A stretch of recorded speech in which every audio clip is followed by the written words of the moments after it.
نحمده ونصلي على رسوله الكريم اما بعد فاعوذ باللہ من الشیطان الرجیم بسم اللہ الرحمن الرحیم۔ 30 میں بھی پڑھتے ہیں کہ نبی صلی اللہ علیہ وسلم نے فرمایا جو شخص 10 بار قل هو اللہ احد پڑھتا ہے اس کے لیے جنت میں ایک محل بن جاتا ہے۔ عمر رضی اللہ عنہ کہنے لگے کہ اے اللہ کے رسول صلی اللہ علیہ وسلم اس طرح تو ہم بہت سارے محل اپنے لیے تیار کر لیں گے، یعنی بہت دفعہ ایسا ہی عمل کریں گے۔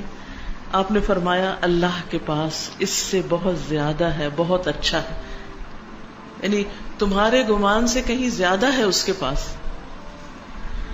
اور پھر آپ دیکھیے کہ ایک اور شخص کے بارے میں آتا ہے کہ وہ ایک بار ساری رات اسی سورت کی تلاوت کرتے رہے، اسی کی تکرار، اسی کی تکرار، اسی کی تکرار، قل هو اللہ احد اللہ الصمد لم یلد ولم یولد ولم یکن لہ کفوا احد۔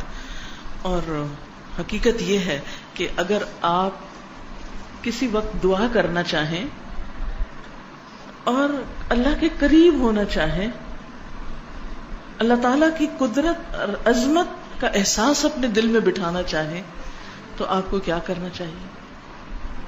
بغیر گنے کئی بار قل هو اللہ احد۔ اگر آپ کو ریاکاری کا ڈر ہے، شرک کا اندیشہ ہے، شرک سے ڈرتے ہیں، اپنے اندر اخلاص پیدا کرنا چاہتے ہیں تو اسی صورت کو پڑھیں، بار بار پڑھیں، اور پھر اس کی تاثیر آپ دیکھیں، یہ کرنے سے پتہ چلتا ہے۔ نبی صلی اللہ علیہ وسلم کو جب یہ بات پتہ چلی کہ وہ ساری رات ہی پڑھتا رہا تو آپ نے اس کو منع نہیں کیا۔ اس لیے اگر کوئی اس کو ایک سے زیادہ بار پڑھتا ہے تو کوئی منع نہیں ہے، لیکن اس کے لیے کوئی جگہ، کوئی وقت، کوئی گنتی، کوئی ہنسا کچھ مقرر نہیں،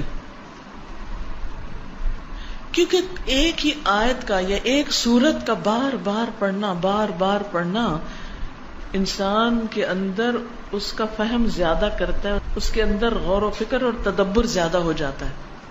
تدبر کے لیے تکرار چاہیے ہوتی، بار بار پڑھو۔ ہم تو ایک دفعہ قرآن پڑھتے ہیں اور اس کے بعد بند کر کے وہ اوپر شیلف میں رکھ دیتے ہیں، مکمل ہو گیا، اب مزید اس سے کوئی کام نہیں۔ اس کی فضیلت یا اس کے بارے میں یہ بھی آتا ہے کہ یہ انسان کی بیماریوں کو دور کرنے والی ہے۔ اب بیماریوں کو کیسے دور کرنے والی؟ سب سے بڑی بیماری اور علت کیا ہے؟ شرک۔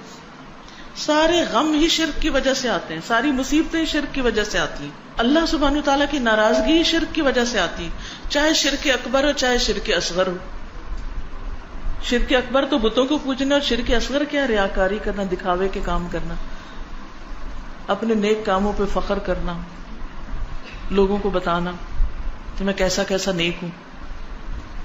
تو اس کا علاج کیا ہے کہ انسان قل هو اللہ احد پڑھے۔